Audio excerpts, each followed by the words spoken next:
Something we've just kind of have everybody start with is, in case people, Mike, don't know who you are, give me a little bit about your background, who you are, what you do, when you moved to Idaho, Yeah. how you got involved in the West Ada board. Oh, perfect. Yeah. Well, thanks for the question. I've been in Idaho since 1993. I moved from Southern California. Wasn't something you always said out loud, but I am from Southern California, and I moved here in 1993. Brought my family up here just because I felt like it was a better place to raise your kids and a better community. And I was really down in Orange County, California. It got quite crowded. So we decided to move up here, and we did. And all of my kids went to the Meridian School District, now the West Ada District. But they went through the whole system. I had one of my kids at each high school. So pretty, but was not too heavily involved with the district. And then back in 1999, I was widowed with a car accident. And then about a year later, I got approached by Christine Donnell, who lived across the creek from me. And she asked me if I would like to, ever thought about running for the school board. And I said, no, I never had. And really wasn't, at the time, aware of all the ramifications of what a school board member did. But she said one thing to me, and she said, it's like community service. And she kind of hooked me with that. So I ran and was able to win resoundingly because I was the only candidate that year. So that's how I started out, and that's how I got on the school board. I wanted to see if I could be a help and be a part of the community, and really, it's been quite a journey. I was going to say 15 years. 15 years. So what's been the differences for you in that 15-year period when you look, I don't know, not only at West Ada, which has obviously just blossomed in growth, but also just in your job as a board member? Yeah, it was, well, I'll say probably when I started, not being aware of all the ramifications of all the decisions that you had to make, all of the things about levies, about curriculums, about disputes, and all of the things, I had no idea about that. So as a trustee, it usually takes a little bit of time to learn how to do those kinds of things. So I watched and I learned, and then I started to get more involved in the process. And I just found that I loved it. I really did, even though a lot of people say, well, why would you get on a board where people will criticize you and all the things like that? But I don't think there's any elected office that has such a close relationship with the community, and that the decisions that are made, they're not impactful right away for our kids and our families. And I love education. I love seeing our kids do better, and I love the essence of it. And so I just really did enjoy it. And I had for many, many years, and I still do. So that's why I probably stayed. I wanted to see if I could help. And then as time went on, my experience, I felt like, hey, I've learned some things here. I should stay on and try to continue to improve things. So that was my motivation. I still enjoy the job, but it has to have changed a lot in the past year or so. It was dramatic, pretty dramatic over the last year. It's not, obviously not something that I really saw coming, because things got, significantly, what's the word, chaotic, and things changed quite drastically in July after the swearing in of the new board members. So why did things change? That's the question I think everybody keeps coming back to, is what happened? Either if you mark, I don't know if you mark the time period of July with the new swearing in of the board members, or before that or after that. Yeah, well, that's the million-dollar question, and that was the question that I had, and I think a lot of the folks in the administration had as well, including the superintendent. What happened? Why this sense of distrust? Why all of the the things that they started to question about the district and about the superintendent herself? It started right away. The tenure started right away. If you can go and read the minutes of the first meeting, and it was pretty clear that a new era was declared, and a new majority now was on the board, and that things were going to change. Which, change isn't necessarily the worst thing. Getting better or doing better is not necessarily the worst thing. But there was no collaboration, truly. And what I mean by that is there was no collaboration between the new trustees and the superintendent. It immediately became tense. And then a lot of things started to happen that were very concerning with this new board. Dr. Clark probably was in a position to where, you know, I know that she reached out, but I don't think that there was anything that she could have done. But the question is what did she do? And I don't believe she did anything worthy of that kind of treatment that she received, all the way up to her termination. And she was pretty much left out of the loop, pushed out of executive sessions, and it was pretty chaotic. It was pretty chaotic. Not a lot of people are going to know what I know because I was sitting, I'm not in the front row, I was right in the middle of the game. But she started to get, you know, questioned about everything. They started to look into her travel. They started to freeze her emails. They started to ask for reports, expense reports. And you don't normally do those things unless you're looking to achieve something. So that kind of behavior created a lot of anxiety at the administration. The whole administration there was like, oh my, what's going on? Some employees, I asked a couple of them, how much time do you think we spent on their requests for emails and these kinds of things? About 300 hours, they said, would have been about right. So it really started there. The question why, for no really good reason that you could identify in the beginning. Was there an anger there when the contract for Dr. Clark was extended by the old board in June? And did the new members feel as though, I'm putting words in their mouth, but did they feel that that wasn't the proper thing to do with an old board, that should have been something for the new board to deal with? So was there an axe to grind as they came in already? You know, I would say that was probably one of the things that they were upset about. However, if it was something that could have been easily remedied had they just negotiated and talked about, you know, how to fix this and how should we do this. They indicated that the extension of the year and then some of her additional benefits were illegal. And the contract was illegal, and they wanted to undo it. But I don't think that was part of it, but I don't think that's the impetus of it all, because I think it was deeper than that. And their anger, I don't think it was all based on just that contract. So, I mean, I have my opinions, you know, and as I watched and I saw, Linda was in their sights. But it wasn't just the new trustees when it comes to the contract. The extension was a divided vote.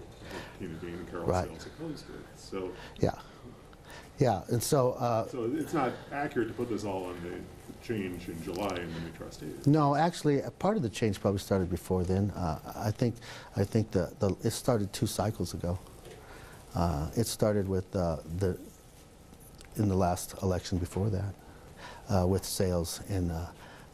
Trustee Sales and Trustee Dean.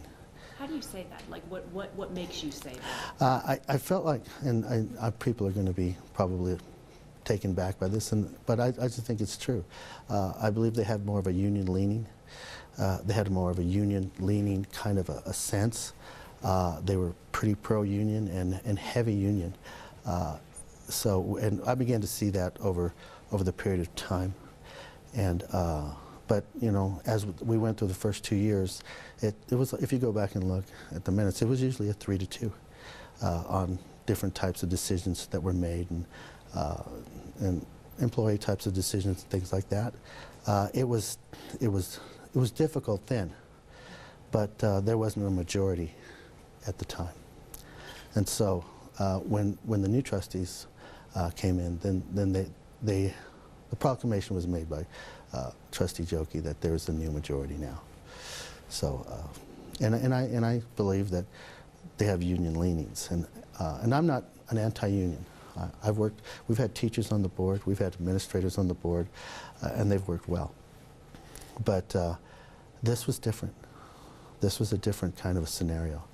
And so we were kind of in a quandary because, you know, we would reach out, or I reached out in the beginning without any response, just prior to their swearing in to one of the trustees.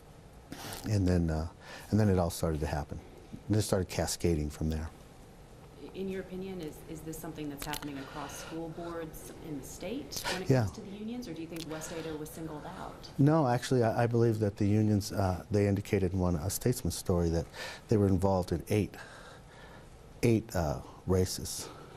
And then I visited the website, and they talked about their political agenda and what they were going to do, and they said that they were going to get involved at the local school board races, and they were going to try to impact the political landscape and change things. And I believe one of their quotes was that the funding gaps that were created by the legislature, you know, they can be filled with levies, through running levies and those kinds of gaps. And there's a quote from 2014.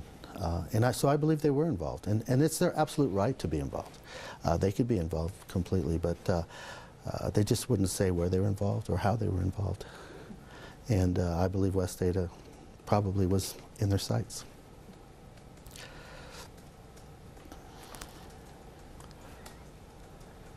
This is where I pause and let Kevin fingers so I don't keep talking. And it's interesting you say that, because there's a lot that can't be quantified and documented in terms of the political involvement throughout this process. Right. Because we have new sunshine laws for trustee elections that weren't in effect in Correct. 2015. We have no sunshine law in effect regarding recall elections. So there's been a lot of back and forth about financing the recall elections. So what's a patron to make of this? I mean, who's involved on either side of the politics in West Ada? Well, that's a good question, and it's kind of a cloudy, muddy thing. It's really hard to kind of you know, separate it all. From my perspective, what I've seen in some of the things that I've looked into with the NEA and the ATF, you know, they made a declaration that they were going to double down at the local level. They were going to double down, and they were going to get more involved, because they said it's at the state level where things happen. And then the IEA has the same language within the same time frame, that they were going to get involved, and they were going to look for people that would advance their agenda, and they were going to promote that. So to me, it was pretty clear that they said it. That's what they were going to do, and I believe that they did. I guess as somebody who is not as versed in the union world, but to me, Dr. Clark had a lot of sway when it came to what was happening at the State House. Well respected. I mean, her position now within the state, on the State Board of Education. So why, in your opinion, were the new trustees, at least, if not all four of them at the time, out for a new era with Dr. Clark? Because certainly from the outside, it seemed as though there was contention there from the very beginning. It was from the very beginning. And I think you make a good point. And I think it is probably one of my opinions as well. Dr. Clark had a lot of influence at the state level. She was recognized nationally by the President of the United States, the Secretary of Education. She was probably one of the most decorated superintendents that the state has ever had. But she was influential. She did work on the governor's task force. She was influential in the ladder and all of those kinds of things. And I don't know that the union was okay with that. You know, that's something up that you could have, you know, conversation on. But I think that she probably was not, you know, someone in a position that they were comfortable with. And so, from my perspective, in my opinion, that would be one good reason to take her out, or to remove her. I guess take her out is kind of a bad word, or a bad way to put it, but to remove her. And I believe they did that with Trustee Ritter, too. There was indications from open records, meeting laws, open records requests, with some emails that talked about some other union influences coming in and supporting it, which was unprecedented. I mean, you never saw that in a local school board race. But so there were unions that were helping in that race. And Ann as well. She was the president of the Idaho School Boards Association. She served at the national level for the National School Board Association, was on her way, and she was also on the governor's task force. So, I don't think she was their first choice as well. So I would say those are some pretty good reasons to try to alter the political landscape, so to speak, and to maybe remove some folks that might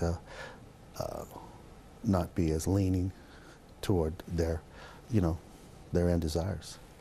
So what's your position right now on the recalls as they exist for May 19th? I mean, trustees Jokey and Madsen have stepped down. Yeah.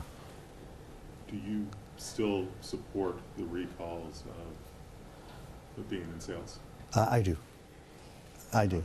And I think the results of the two trustees that stepped down was obviously if there was no recall, I don't think they would have ever stepped down. They have their own reasons, and they've stated their own reasons why they stepped down. But I believe that the patrons, over 2,000 people that signed that petition for recall, spoke pretty loudly, and they didn't like the direction. They didn't like the chaos. They didn't like the dysfunction. They didn't like all of that turmoil, and because it's not what they were used to. It's not what our patrons ever saw, and they didn't like the direction. Do I still believe that the two need to be recalled? Absolutely. I still support it. Have people given you pushback, though, Mike, saying you shouldn't take such an active role in what you believe about this recall and just let the public decide instead of being an influential member because you're sitting on this board? Yeah, I've had a few people ask that question, and I think it's a fair question. But my response to that is I don't think anybody's seen as much as I've seen. I don't think anybody has seen the treatment of employees or the intimidation of employees in lots of different ways. I saw firsthand what was going on, and truly, as a citizen, I'm exercising my right to say, you know what, this is not good for our families. This is not good for our kids. It's not good for our community, and so and they have the right as well. But I thought no one could probably know as much about what happened as I did. And I gotta have you go back and elaborate on that. I mean, you're saying that the trustees have intimidated employees. That takes it to a different level than the trustees didn't see eye to eye with Linda Clark. mm-hmm. Give us some examples or some specifics. Well, I'll give you one real clear example. After the recall started, we came to a board meeting, and I was handed a stack of names, over 2,000 names, of our employees, and I asked the Chairman Dean. I said, "Excuse me, but why do we need this?" And basically, her answer was just a shoulder shrug. And I asked her, "Well, okay, who asked for this?" And she shrugged her shoulders again and said, "I don't know." And so I thought, well, it's just very unusual. I mean, why do you need 2,000 names of every employee that works for us? Yes. So I went and investigated it. I went to the clerk and I said, "Excuse me, who asked for this?" And she said, "Trustee Jokey did." And then I said, "Can you give me a reason why they asked for it?" And she said, "Well, obviously she's going to answer my questions." She said, "He said if he went to a Christmas party, he wanted to be able to know people by name." Well, trustees don't go to Christmas parties that I've ever known. That the next day and a few days after that, it spread through the district like wildfire. That if anybody signed that recall, they would know who they were. They had some of their websites that actually indicated that they would know who they were. And mind you, we went to, I don't know how many homes all over the district collecting those 2,000 signatures.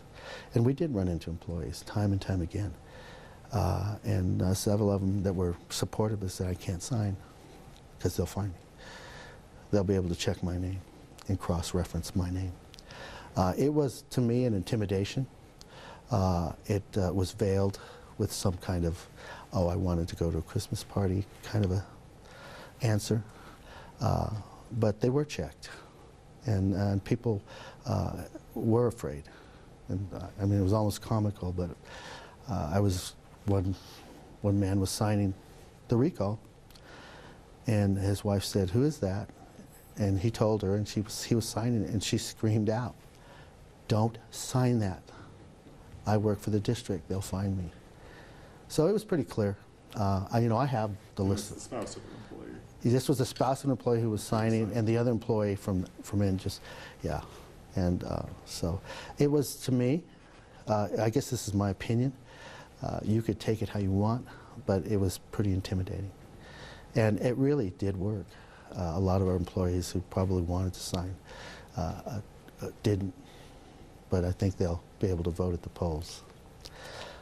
And there's other scenarios and instances that I had seen. There's some employees that I know that still work there that I feel like were targeted. But I don't want to publicly bring their name out and bring them into the scenario. But it was pretty obvious. Let me ask you about one employee in particular, though, Linda Clark, Yeah. superintendent. When she publicly resigned in October, did you know, Mike, that was coming? No. No, I knew she was under a lot of pressure, and I knew she was she was just mortified. I think it was just one of the hardest things she's probably ever gone through in her life. And, I said, "Linda, can you hold on?" But she just said, I don't know if I can. And then, but the day of the announcement, I had no idea that she was going to resign that day. But it was kind of the final straw when they asked her to keep quiet prior to the bond election. So make nice, make it look like it's going to be okay and we're fine and happy. Linda, I think it was the last straw for Linda. She wasn't going to put up the facade. She was under a lot of pressure.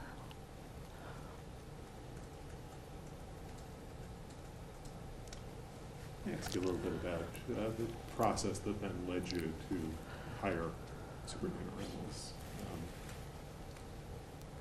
It seemed like you had some mixed feelings in terms of the speed of the hire, maybe not as much about the individual who was hired. Right. Okay. That's the relevant. Oh, yeah, sure. That's a good question. First, I'd like to really say it and publicly say that we're extremely happy with Dr. Reynolds. We were extremely fortunate to get someone of her caliber, of her experience. When she was the one who came forward as the top candidate, I was the one. I nominated. I made the motion to hire.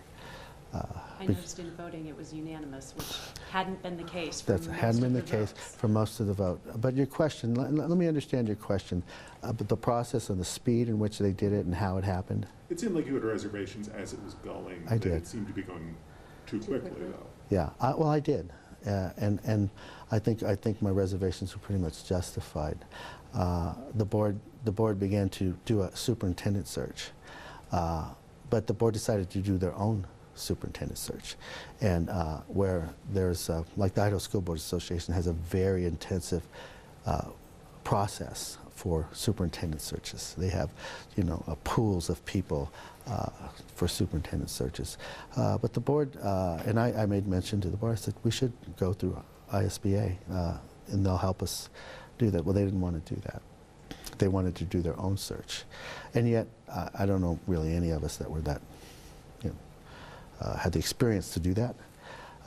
So nevertheless, but then they hired an ex-superintendent to help us do the search. And so they put out that we were looking for a superintendent. And we as a group decided we wouldn't name anybody or anybody that applied to protect them in case they were hired. So that part of it we thought we would keep obviously private. Everything was done in executive session. All of the vetting of the candidates was done in executive session, which we're not doing right now, but we were then. And we would get applications and we would read them in an executive session and say, oh no, good candidate, not good candidate. And I'm just going to tell you that my perspective of it was we maybe had one or two candidates, in my opinion, that were viable. All the others were letters from different parts of the country or different parts of the Northwest, and I would say that we didn't get a lot of interest. So yeah, Dr. Reynolds and maybe another candidate who Yes. would have been worth looking at. Would have been worth looking at. The other 6 or 7, or I don't remember the exact number. I heard our chair say she wouldn't say the number, but when asked, I think by the statesman. But it was not a high number, and it was not a high quality group, and it was not a search that was, I would say, what you would expect of a district our size, with our capacity and our budgets and all the complexities of it. So I would say that I thought it wasn't insufficient.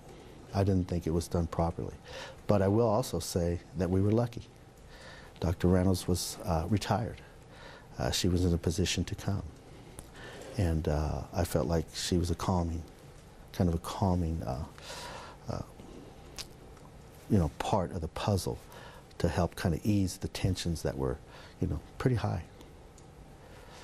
Does all of this tie in somehow with, there have been a lot of concerns raised within the board about staying with ISBA, maintaining membership with ISBA. I know that's a decision that's being put off until after the recalls. Mm-hmm. Is this part of a larger concern about ISBA? I think that was an issue with some of this board, and some of the boards, they indicated early that they wanted to get out of Idaho School Board Association, and I was adamantly opposed to that. I've been involved with them for many years. They just do a lot of great work, been very influential at the state level with legislation, but it was almost anti-ISBA, and as I recall, there was a statement made that why are we a part of this association when they don't help us, or they don't do anything for us, and they don't ever do anything for us. And then I think, if I read the minutes right, and as I recall, we should be coming together with the union and different groups like that, going together with them. Why aren't we more collaborative there? Which I certainly want to be more collaborative with the union. But I think the anti-ISBA thing was because of oftentimes when you talk about budgets and money, you have to hold the line, and it doesn't always fall in line with what the union perceives should be how the expenditure should go. So that's kind of the scenario there. So I was glad that it was put off until after, because I don't think it would be good for our district not to be a part of ISBA. But so where do you go from here? Where does the district go from here, regardless of the outcome of the recalls May 17th? And I know you don't know what the outcome is. Yeah. There are a Sure. lot of different combinations and permutations. That you can. Yeah. So where does the district go from here? Well, I hope that the district gets back to more normalcy, a more normal operation, less chaotic, less just more business as usual.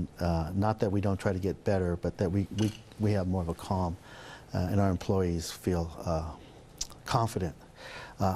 What I hope for in the future is that the new board, or the new board members, if there is new board members, I would say that one of the biggest jobs that we as a board will be to regain the confidence of our patrons, to regain that sense of community with our patrons. Because I think for a long time our patrons, they didn't have a need to be overly concerned.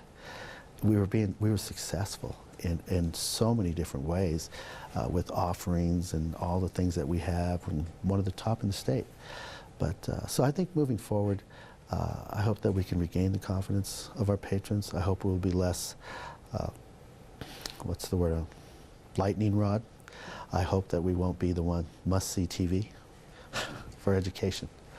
But how badly eroded do you really think it is? I mean, I think about, you had a levy election right in the middle of all this. A week and a half after Linda Clark resigned. If there was a lot of lack of confidence in the direction of the district, wouldn't you have seen more of that at the polls? Instead, it passed, Almost by fairly simply. 60%. Yeah. Well, I thought about that, but what I attributed that to was the fact that our patrons knew. They already understood the need. We had already passed a supplemental levy to maintain 9 school days, and our patrons understood the absolute need for that. And in spite of the chaos, in spite of all the things that were going on at the board level, they were aware that we could not afford to not pass this levy because it meant 9 days of seat time for our kids. And that work had been done prior. And all that information and all that getting out the information so that our patrons would understand the need for the levy had already been done. It wasn't done by this board. And so I think the passage of that levy, it passed in spite of the chaos because our patrons support their kids in education and the need to have them in the seats. And it was a continuation of an existing levy. Existing levy, correct, yeah. So Mike, what happens if both Tina Dean and Carol Sales retain their seats and are not recalled? How are you going to work with them? Well, I'll tell you, I want to move forward. And I'll move forward in the best way that we can. So, someone asked me if I would be able to work with the newly appointed trustee. And I said, I'll be willing to work with anybody that wants to do what's best for our kids. And frankly, I appreciated getting to visit with Trustee Newhoff. We just talked a little bit, kind of engaged. Obviously not about school board issues or kind of anything about school board things, but about just the nature of why we do what we do. And so, I believe that I can work with the new trustee. And if they're there, I certainly want to do what's best for our kids. But I certainly would hope that the chaos that ensued over the last 9 months would cease. I asked the same question, of Tina, and that was, is there anything in the 9 months, and I hate using the word regret, but is there anything in the last 9 months that you wish you could go back and redo or change in what you did yourself? Or is there anything you've learned from in the last 9 months that will help you in the future? So do I have a regret? That's your first question, or? I want to understand the question. I don't know if you want to use the word regret, but in the last 9 months or the last year of all of this happening, is there anything you wish you could go back and change or do differently? That's a good question, and I'd have to say that I was mostly reactive to what was occurring. The policy changes, the things that were undermining the superintendency, all of the things that were coming. I was just trying to be, proactive to it. And then obviously, the things that they wanted to do. I don't know that my stance is a 4-to-1 vote most of the time, that I regret any of it. And not that I'm, anything special or don't ever maybe not always make the right decision. But I always try to stand up for what was best for our kids and our families. So from that perspective, I don't truly have a regret. No. What have I learned from that? I've learned that that boardsmanship and collaboration and is probably one of the most important parts of being a successful district. That without that, it is extremely difficult. And so I look to the future, to get back to that. I've got to serve with many, many board members over the years, and like I said, I've served with teachers, administrators, and they've been great board members. This particular group came in, and then it was just different. So, and I guess one of the things I hope too mostly is that our patrons will realize the importance, really, the importance of the election, the importance of a school board trustee election. Less than 4% of our population voted for in all of our trustee elections. It's really low turnout, extremely low. and I don't necessarily attribute that to folks that don't care, because you know, survey after survey shows that education is probably one of the highest priorities that Idahoans have, and I believe that that's the case. I just believe that our patrons just weren't aware or overly concerned, because they really didn't have cause to be. But I think this hopefully will bring the awareness back to a level of, you know, you got people with a $200 million annual budget, $400 million in expenditures a year. That's pretty important. And we're making decisions to what's best for our kids and what's best for our communities. That's huge. That's impactful. So I hope that they'll say, gosh, we need to vet these candidates. We need to make sure that they're qualified, and we need to make sure we pick the best person for the job, because it's a huge, huge entity. So. Well, and it goes into this whole question of when are trustee elections held, and what's the nature of the trustee elections? You know, there was talk of the legislature about trying to move these elections to November. Where do you stand on that? Because on the one hand, it would raise the interest level and maybe raise the stature of the elections, but it also puts it on a partisan ballot. Oh, you know, I'm for it. I want more folks to vote. I want more people to have to look and be at the poll and make a decision on that. I'm supportive of it. I was supportive of the legislation when it came out. Because the more people that get out and the more patrons that get involved, the less likely you are to have some kind of special interest group come in and basically take over a board. And it could be any special interest group. I think from my perspective, in this case, the unions want more influence at that level for a lot of good reasons. It's where all the funding happens. And I don't want to make them, you know, some kind of a adversarial type of a union person is a bad person. I don't believe that.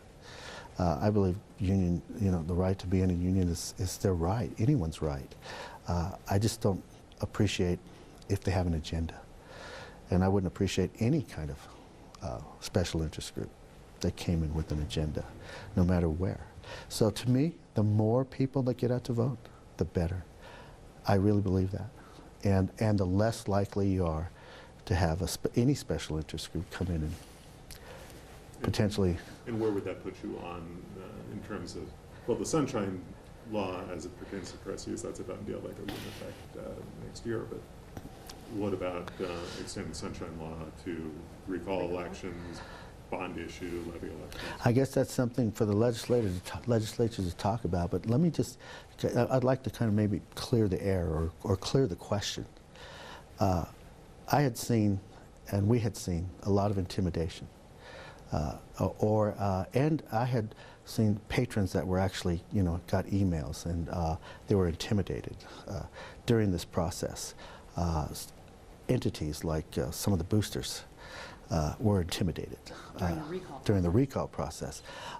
And so I thought we found out what the law was, because if one of our employees wanted to make a donation, we didn't want them to have to be subject to their scrutiny, subject to any kind of you know, singling out or of any kind. And there's other entities, you know, that work with our district and the community that are opposed to the recall. So we thought, you know, just from that perspective, that was why the decision was made. I know it's not a popular thing, especially with the media, and I understand, you know, where they're coming from on that. But I'd seen enough intimidation that I felt like they would be singled out. So you consciously thought that donations to the recall election should be kept confidential because you felt like the donors would face backlash Yes. from opponents of the recall. Yes. That's exactly right. It really boiled down to that. It wasn't some means to protect any particular entity or person or whoever they were. But it's amazing how stories get out. We supposedly received $50,000 in dark money, and another another claim was that, you know, and was that Dr. Clark was funding it, and just baseless things. None of that's true. Which none of it was true, not even close. It was almost comical. I was asked, I think, by Bill Roberts, so did you get this dark money? I said, no, I haven't, but you tell me where to find it. But we really didn't get any money like that. And how much money how much money was donated to the recall? Well, there's been enough money to run a campaign, but I don't know that I'm at liberty to really say. We might say, but I would have to speak to some of the others in the recall before I make that number public. But has there been donations? Yeah. Have there been citizens donate? You bet. Are we running a campaign? Absolutely. We feel like it's important. It's vital. We need to get the school board back to where there's no special interest, and the decisions are made based only on the need and not the want of any other entity. One thing that was mentioned to me when I was over at school the other day was, if this recall happens and new board members come on, is the idea to bring Dr. Linda Clark back into the superintendent position? Is that the ultimate goal? I don't know. That's never been talked about. No one's ever talked about bringing Linda back. Obviously, Dr. Reynolds is, doing a great job. Is Linda capable? Can Linda be a help? Could she consult? Could she maybe continue to do work for the district in the future? I don't know. I think any district would be glad to have Linda in any capacity because of her strong ability to make good decisions and have good vision. Would I love to have some of that from her? Yeah, but that was never talked about, was never in the plan. And that would be something Linda and a new board would have to discuss. But right now, Dr. Reynolds is the superintendent, and she has full support, I think, of me especially. So. This is kind of a looking back but also looking forward question. Are there decisions, day-to-day decisions, important decisions that the board has to make that have been sort of given short shrift or had to be done in a way that you're less than comfortable with? I mean, I go back to what you were saying about the Reynolds hire, that you were lucky. Yeah. Well, yeah, fortunate, yes. The process wasn't satisfactory. So does that extend to other decisions? It has for me. They've done things just rapidly. They chose to hire an attorney. And they felt like they wanted it. We had a decision based, on whether Dr. Clark's contract was valid, and they didn't like the decision. So they put it aside and said, we need our own lawyer. And we finally got to our board meeting, and made a motion to hire an attorney. That's Senator, right? Yes, Senator, and they had tasked Trustee Mattson to go find a lawyer. Well, she found Mr. Steiniger, and I said, well, can we vet his company? Can we vet him? Is he education? Does he do this kind of law? We need to vet this, and also how much are we paying? What are we paying Mr. Steiniger for his services? And they didn't want to vet, and they didn't know how much they were going to pay him. They just said he'd give us a good deal. I don't know how you hire somebody and not know what you're going to pay him. And this is no offense to Mr. Steiniger, but it just didn't seem right. And then in the end, How much have you paid him? Well, at about the 3-month period, all the lawyers' fees within about a 90-day period came to about $37,000. And I think a part of that was because, and this is obviously Mr. Steiniger's call and maybe the rest of the board's call, he immediately hired another firm that did education law. So we never intended to hire 2 firms, but we ended up having 2 lawyers there at every meeting. And it was very, very expensive. but none of that was, so you ask about hasty decisions in hiring and doing those kinds of things. Those are the kind of things that I just was never comfortable with. Everything had to be done in a hurry. Just like the first attempt to reappoint for Trustee Madsen's after her resignation. I think it was pretty clear. They wanted to, she resigned. They wanted to post a board meeting at 8 o'clock at night on Friday over the weekend, and then have a meeting on Monday and let people who wanted to be a trustee bring in and hand in their resume at the meeting, and then appoint on Monday. I was completely opposed to that. Absolutely opposed to that. I thought, you know, there's not enough time. We have to give our patrons some time. So, you know, it's just real hurry. This is an emergency. We have to do this. We have to do this, without really considering the ramifications of, you know, how that went. It just didn't seem fair. So how do you go about changing that process back after May 17th? Yeah. Depending on the makeup of the board, you may still be a minority voice on the board. Might still be. However, we did make a little progress at the last board meeting we had, and I made mention. I said I want our patrons to have at least 2 weeks to apply, and then I want the applicants' resumes, so that the board should get their resumes so we can vet ahead of time. And then I asked for another meeting to be held, so we have an open session where we can ask them questions. And I also asked for patrons, give the patrons an opportunity to send in some questions that they would like to ask the new trustees, potential trustees. And then after that, I asked for another couple days to vet, in my own mind, their answers, and to kind of look over who I believe would be the best choice. No need to just do it that night. So they went along with that. So that process that you outlined then is the process that's happening next week? Yes, yeah. And in fact, it's up to tomorrow is the last day for applications. But it gave our patrons some time, you know, to think about it. And then it'll also give them time to ask questions and come and, you know, see. And I think that's more open, a little more transparent.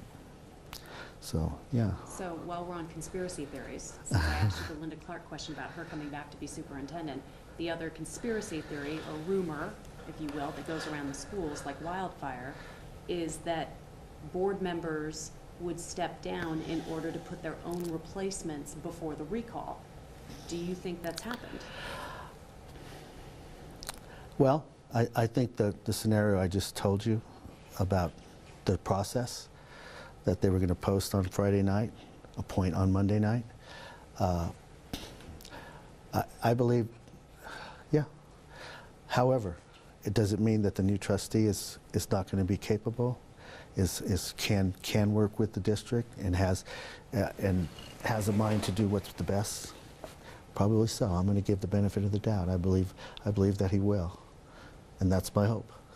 And he has my trust that that's what he's going to do, and that's how I intend to work with him. Was he someone from that camp? Absolutely, he was.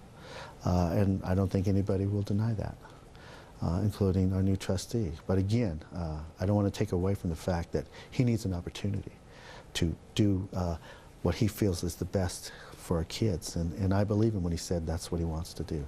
So I look forward to that, really do.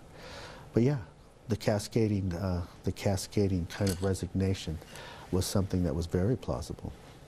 And I think that's what possibly could have happened. But now it looks like it's not going to happen all the way. So. Is there anything we haven't asked, or anything that you would like to make sure clears the air? I'm sure you've heard quite a lot, Mike. Yeah, I have. In the last 9 months. Let me maybe end with this, unless there are other things, but would you, if you had to be up for re-election, would you want to still be in the running for trustee at West Ada, or has this soured you? Well, that's a good question, but I can answer it pretty readily. Yeah, I'm willing to stay, as long as I feel like I can be effective. There are some things that have happened in our district. There's a lot of great things that have been going on in the district. It's absolutely incredible. Our campus, our district's service building, all the purchase of that, Renaissance High, all of the offerings we have, it's just exciting, you know. And then our schools of choice, you know, Galileo Math and Science, our art schools, we're thriving. We are truly thriving, and it's just exciting to see and watch some of these kids come up through the ranks. You know, 42 of our kids graduated with their associate's degree from Renaissance High before we gave them their diploma. There's over 102 of them on track. You know, do we want to learn from that to move that over into our larger high schools? Yeah, we should be able to do that. We should be able to maybe change the culture of expectation for our kids and our families. There's a group of principals right now that are working on something that will probably be coming out within the next 6 months or year. They've been working on for 3 years. It's just going to be watershed. Totally excited. You get first dibs. Going to be watershed. Truly amazing to see 15 principals from K all the way to K-12 working together collaboratively. It's just that's coming. And I wanted to stick around to see that happen. So yeah, well, sorry about the long answer, but yeah, as long as I'm able to bring something to the table, I hope that I can. And, if I feel like I become a distraction, then maybe I'll step away. But I really felt like our district was worthy of good praise because of its great successes, and I don't want to see that reversed. I really want to see us stay on this track and getting better at what we do. Because we do, you know, everybody says this every time. Well, we have the best employees, best teachers, but the proof's in the pudding for us. They're performing. During the downturn, during the recession, during the hardest part of everything, I mean, they never let up, and they never faltered, and they kept doing their job, and they kept having the success. You know, they could have folded up their tents and said, forget it, but they didn't. They worked right through it. And I'm most proud of our folks at every level, in every building. So, you know, some might say, from a union perspective and the things that I talked about in the union, that I'm anti-teacher because of that. I'm certainly not. I never have been. I respect and admire the work that they do, and respect the fact that they have a right to be in a union. I think that's great. But if any entity or special interest comes after any school board to have their political interests and agenda forwarded, I'll be opposed to that. So I'll stick around for that too.